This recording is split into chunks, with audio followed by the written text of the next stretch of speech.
Ils sont venus et ils sont tous là, souriants et déterminés, à protéger la terre contre les fléaux de la désertification et de la sécheresse. Eux, ce sont les chefs d'État et de gouvernement, les ministres, les ambassadeurs plénipotentiaires, les scientifiques et les dirigeants des organisations de la société civile présents à Abidjan, en Côte d'Ivoire, ce lundi à l'ouverture de la COP15, la 15e conférence des Nations Unies des parties sur la lutte contre la désertification et la sécheresse. Le président Félix-Antoine Tshisekedi Tshilombo de la République démocratique du Congo a répondu présent à l'invitation de son homologue ivoirien Alassane Ouattara, l'hôte du jour.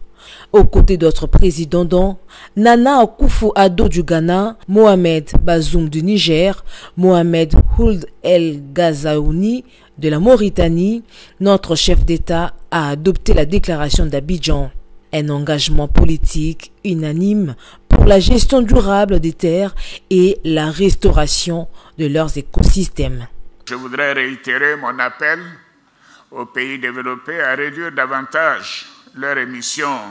de gaz à effet de serre et à tenir l'engagement de mobiliser 100 milliards de dollars par an afin d'aider les pays en développement à réussir leur adaptation au changement climatique et leur transition énergétique. Dans ce contexte, je voudrais féliciter le Fonds monétaire international pour la mise en place du Fonds fiduciaire pour la résilience et la durabilité en vue d'aider les pays vulnérables à faire face aux défis structurels qui présentent des risques macroéconomiques tels que les changements climatiques et les pandémies. Tour à tour, les chefs d'État présents à Abidjan ont pris la parole pour réfléchir sur des mesures urgentes à prendre en vue de reboiser les forêts, de développer des bonnes pratiques agricoles, de prévenir l'érosion des sols, de gérer les ressources en eau, d'améliorer la gestion des pâturages, des forêts et du bétail. Mesdames et messieurs, les questions relatives à la dégradation des terres préoccupent au plus haut point mon pays, la République démocratique du Congo, connue pour l'immensité de ses ressources naturelles,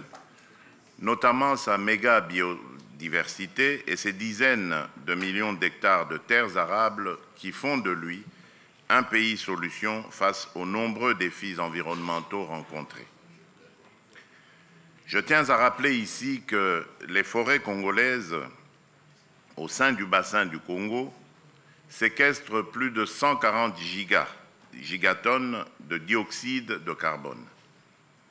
Les récentes études scientifiques basées sur les observations faites à partir d'une tour à flux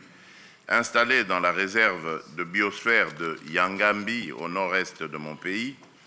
attestent que les forêts du bassin du Congo sont actuellement le premier poumon mondial.